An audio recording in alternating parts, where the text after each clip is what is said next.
to thank the crowd and everybody coming out today. It was really loud there in the fourth quarter and everything we thought it would be. Very disappointed we weren't able to pull out the victory for everybody who came today. It was a great crowd.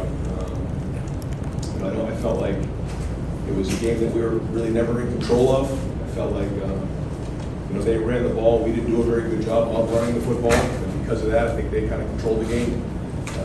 We moved the ball at times. We didn't convert on fourth downs, and because of that, we were always kind of playing catch up. And so we have to learn from this. We have to grow from this. There's still a lot of football left, and figure out, get on the film and figure out where, the execution issues were and get them fixed. All right, we'll open it up with questions. Front row left, Bill Rabinos, Columbus Dispatch. No, go ahead. Yeah, you're right to respond. Okay. Ryan, defensively, their offense seemed to step ahead of you defensively, your defense, especially on those touchdowns, looked almost identical. What was the issue on defense as best you can tell? I got to figure it out. It looked like they were into some sort of a crack scheme where the guy who's covering the man, cracking the linebacker, has to replace, and that didn't happen.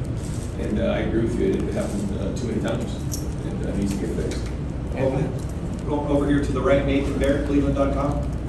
Ryan, any idea how severe the doctors were and what the status of some of the mainstays and just how much those absences are still hurting you guys? So Josh's injury looked not good on the field. So prayers for with him, and I know it was a tough moment for him to be out there. Obviously praying for the best, but they did not look good around the field. Over to the left, Austin Ward, Letterman Row. Ryan, and I know there's at least one point in the first half where you were getting on Kerry a little bit, seemed unhappy, coming out of that timeout with too many men. What's this? What did you want fixed? What are you unhappy with if you guys have any issues between you and Kerry right now? No, I just think that, when you're in the heat of the battle, we have to get things addressed and fixed, and, that's just kind of how things go. But I thought at the end they got two good stops for us on offense, and then we didn't do anything with them. So, the offense has got to do their part in this thing as well. And again, I don't think we established the run, and then when the defense did give the offense the ball back, we didn't do anything with it. And we had two opportunities that we didn't score upon. So, there's enough blame to go around here. Over to the right, Jared Smalley, WCMH. Ryan, just about the offense. Hard to complain the quarterback throws the kind of yardage you did today. Referring to the run game, was that more the issue of just trying to get, instead of getting 1 or 2, getting 3 or 4, Right. trying to keep moving? Yeah, I think it was kind of that way. It just seemed a little out of whack today for whatever reason, and then we didn't convert on those fourth downs. And like you said, sometimes when those go for 4 and 5 as opposed to 2 and 3, it makes all the difference in the world, especially in that plus territory. And it didn't today, and it kind of threw us off. And then it was 4th and 2, and I felt like we needed to go for it. And we threw it, and they hit us with a 0 blitz, and if we were running the ball a little bit better, probably would have ran it there, but it just didn't feel great at that moment in that spot. So that's something we got to go back on as an offensive staff and get fixed and get addressed, because we want balance, and we don't have balance in the sheet. We have 484 yards passing and 128 yards rushing. That's not balance. If we're not balanced, we're out of whack. Over to the left, Doug Maurice, Cleveland.com. Ryan, following up about getting hit on some of those outside plays where it looked like it was similar stuff defensively, is that especially problematic when it feels like there's maybe a flaw in what you guys are doing that they are exploiting repeatedly and that, to our eyes, doesn't appear to be getting fixed? I'm going to go back on the film, and I'll give you an answer here at the beginning of next week and figure out exactly what happened and get the answer for you. Because I don't really know, other than the fact that it was, it seemed like the same play to me a couple times that they hit us on. We didn't make adjustments, and so because of that, it was very frustrating. And just to follow up, Kerry Combs was a beloved assistant coach here. He was not a coordinator. He's back as a coordinator now, and it feels like maybe something's not quite right with that. Austin asked you about it. Like, where are you with the scheme of this defense and Kerry Combs as a coordinator? Well, I think that everybody on our staff works really, really hard, and we all make decisions together as a group, and ultimately it comes back on me. I'm the head coach. So, like I said, we'll go back, we'll watch the film, and then we'll figure out where to go this next week. But again, ultimately it comes back on me because I'm the head coach. Right next door, Bill Landis, The Athletic. Ryan, you said before when you made the switch to coordinators, you said the defense is your vision for the defense. not necessarily the coordinator, does it need to change? It feels like the last few teams you've played have found ways to manipulate the guys formationally and kind of use what you do against you. I don't feel like now you need to switch that up. Well, I think anytime you run into that situation, you have to do what you're doing right there and ask yourself, is it the personnel, is it the scheme, or is it the coaching? And that's where we gotta get back to the film and figure out what that exactly that is. And if it's the scheme, we gotta get it fixed. If it's the coaching, we gotta do it better. If it's the personnel, we gotta make some changes.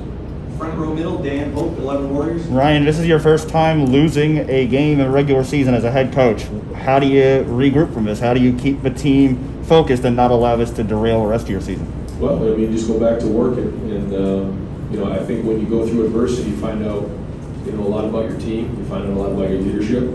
And, you know, while this hurts, it feels awful, and it's unacceptable, you know, the thing you're going to find out is about your team and who the leaders are and who the guys that are with you. Because in times like this, there's a lot of finger pointing that goes on. You know, when things are going well, it's easy to lead, but when things don't go well, that's when you have to show resolve and resilience. And so that's going to be a lesson for our guys in this game right here, or, you know, coming out of this game. And this is not fatal, but it certainly hurts. It's unacceptable. We're going to get it fixed. Second row middle, Patrick Murphy, 24/7 Sports. Ryan, you mentioned those fourth downs. You eventually got a couple of them, but how crucial were the fourth down plays to the result? I thought they were huge. Yeah, I thought they were huge. And, you know, I'll take the blame on that one, you know, fourth down. They came with a zero blitz the first time. And, you know, they came with it the second time. We were ready. We scored on it. But the first time they got us and didn't put CJ in a great situation there. But, you know, but that other one there on the run, you know, we'll have to look and see exactly what happened there. But anytime you don't convert on those fourth downs, it hurts. You know, it's, I guess we could have gone for 3, but I felt like it was a back and forth game and we needed the touchdown. So we're going to go back to work and do a better job next time. Right behind him, Tony Girdman, Buckeye Scoop. Ryan, your defense has faced two very different offenses. You mentioned your offense needs to be able to hang its hat on something.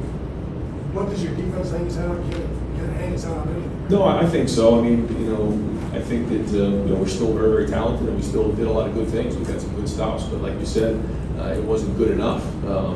I think, you know, in terms of, you know, eliminating explosive plays, that's what we want to do with this style of defense. And, you know, obviously the big run was big and there was a couple other ones that popped out that, you know, if that's happening, we're not at our best and we don't have an identity if that's happening. Because, you know, we want to have a 4 down front, we want to get after the quarterback, stop the run, and then certainly have that safety in the middle of the field to, you know, avoid big plays. But if that's not happening, then we're not executing the defense properly. We got time for just a couple more over here to the right. Clay Hall, WSYX. Might be beating a dead horse here. What was the most glaring thing on defense? Was it no pressure on the quarterback, can't set the edge? Trying to think what it just seemed like so much time and space for them. I mean, again, I gotta, you know, go back and really, you know, when you come out of the game, sometimes it seems helter-skelter to you. You just remember plays and there's a lot going on, a lot to process. But I know that, you know, the 3rd and 9 coming out on the 1 yard line, you know, it looked like, you know, somebody had somebody man-to-man, they were in conflict and that didn't work out. And that they said this was the same one for a touchdown later on. And then the perimeter run play where we didn't get the crack, that showed up a couple times. And so, you know, if they hit you with it once, you know, well, that's not good, but you want to get it fixed. If they hit you with it twice, then there's an issue that needs to be fixed. And so we got to look at that and figure out what that is. We got time for one more. We've got CJ here. I want to get him in there. Final question, Tim May, Emeritus. Yeah, is there one play right now, you touched on a bunch of it, that right now, Ryan, you can call over again, you would, you know? And then I'm still want to ask you, but they hit on Crystal Lobby, have to run in front of you and stuff. Were you surprised that wasn't reviewed? There was no flag? I mean, what was your... I was told it was reviewed, and then they made the decision that he turned his head right before, because it did look like that to me, but you know, they saw it upstairs in slow motion. It did. One call back, I probably wish I had a couple back. I probably wish that I had maybe in that last drive tried to run the ball a little bit more. Probably trying to force the issue a little bit too much downfield, but you know, I think that was just the way the game was going, and I felt like, you know, we had a pretty good rhythm throwing the ball at the time, and that gave us the best chance. But there'll be a lot of second guessing. There always is after a loss. So I think if we find that balance, there's less second guessing.